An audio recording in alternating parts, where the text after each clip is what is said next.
Zacarias, capítulo 14. O Senhor será rei sobre toda a terra. Naquele dia, um só será o Senhor, e um só será o seu nome. Versículo 9. Apesar de compor a lista dos livros dos profetas menores, o livro de Zacarias contém grandes e sublimes verdades que nos guiam passo a passo para o conhecimento que salva. Não aquele que apenas eleva o intelecto, mas que enobrece o caráter. Infelizmente, os líderes judeus se apegaram às formas, almejando um reino de glória e esquecendo-se do principal, adorar o Rei. Pela teimosia de seus corações, saíam de um jugo apenas para entrar em outro, quando, na verdade, o mais severo jugo era imposto por eles mesmos. A maior ameaça não era Roma ou qualquer outra nação, mas a triste realidade de não reconhecer o libertador no tempo de sua primeira visitação. Quando Jesus falava, quando curava sem esperar aplausos, quando tocava em pessoas consideradas cerimonialmente impuras, quando sua presença fazia os demônios se agitarem e fugirem, quando seus olhos perscrutavam o mais íntimo dos corações, quando ele brincava com as crianças e as colocava no colo. Não foi fácil para o povo, acostumado ao sério e frio legalismo, conciliar o conhecimento teórico com a vida prática de Jesus. O modelo que tinham de homens de Deus era aquele dos mestres da lei que impunham suas inúmeras regras que nem eles mesmos conseguiam cumprir. Em Jesus, seus seguidores descobriram uma obediência leve, aquela que é fruto de uma vida transformada e salva pela graça. Eis que vem o dia do Senhor. É uma mensagem antiga, não é mesmo? Uma promessa compreendida e vivida já nos primórdios por Enoque, que por tão bem compreendê-la, obteve o conhecimento que fez o Senhor tomá-lo para si. Gênesis capítulo 5, versículo 24. Esta antiga mensagem e fiel promessa, portanto, se bem compreendida e pela fé acreditada, produz hoje o mesmo resultado da vida de Enoque: salvação. Examinem os evangelhos. Percebam a diversidade de pessoas alcançadas por Jesus, a começar pelos discípulos. Cada qual possuía um temperamento diferente, cada qual reagia de forma diferente. O Mestre reuniu em sua sala de aulas um grupo bem variado dos mais improváveis da sociedade. Ele não foi ao templo chamar os 12, ele foi às ruas. Temos, contudo, que ser coerentes quando lidamos com princípios. Princípios não podem ser negociados.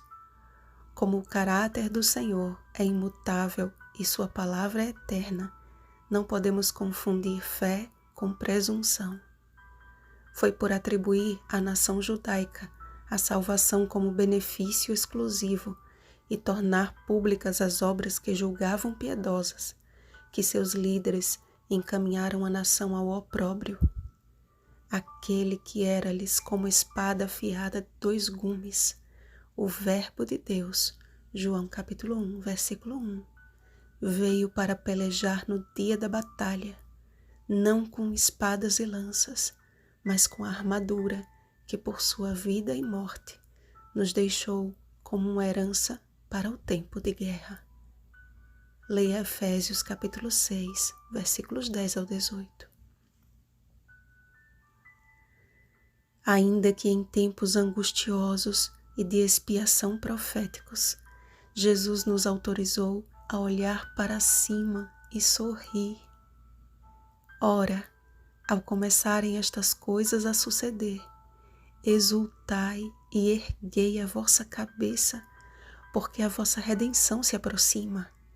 Lucas capítulo 21, versículo 28. Porque depois do dia da expiação, amados, vem a festa dos tabernáculos ou das cabanas, quando todos devemos nos alegrar e celebrar a salvação que Jesus nos concedeu. Naquele dia, um dia singular conhecido do Senhor, os justos subirão a Jerusalém para adorar o Rei, o Senhor dos exércitos, e reinarão com ele os 1000 anos. Apocalipse capítulo 20, versículo 6.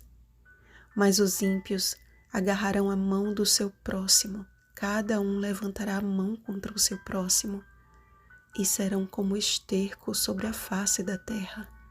Jeremias capítulo 25, versículo 33. Após o milênio, a cidade santa, a nova Jerusalém, descerá à terra e será estabelecida sobre o Monte das Oliveiras, pois o Monte das Oliveiras será fendido pelo meio. Então virá o Senhor, meu Deus, e todos os santos com ele, e acontecerá a ressurreição dos ímpios. Marcharam então Satanás e os ímpios pela superfície da terra e sitiaram o acampamento dos santos e a cidade querida. Desceu, porém, fogo do céu e os consumiu. Apocalipse capítulo 20, versículo 9. Toda a terra será purificada pelo fogo, e Deus fará novo céu e nova terra, pois o primeiro céu e a primeira terra passaram. Apocalipse capítulo 21, versículo 1. Naquele dia também sucederá que correrão de Jerusalém águas vivas, o rio da água da vida, brilhante como cristal, que sai do trono de Deus e do Cordeiro. Apocalipse capítulo 22, versículo 1. Nunca mais haverá qualquer maldição. Apocalipse capítulo 22, versículo 3. E Jerusalém habitará segura. Eis o reino que o Senhor nos prometeu, meus irmãos. Não um reino terreno limitado a uma nação apenas, mas um reino eterno de todos os que restarem de todas as nações, das famílias da terra. Lá estará Jesus, o bom mestre que se misturou com pecadores a fim de torná-los santos ao Senhor. Meu coração desfalece de saudades do meu Deus, que tocava nos leprosos, que corrigia com brandura e que todos os dias me salva de mim mesma.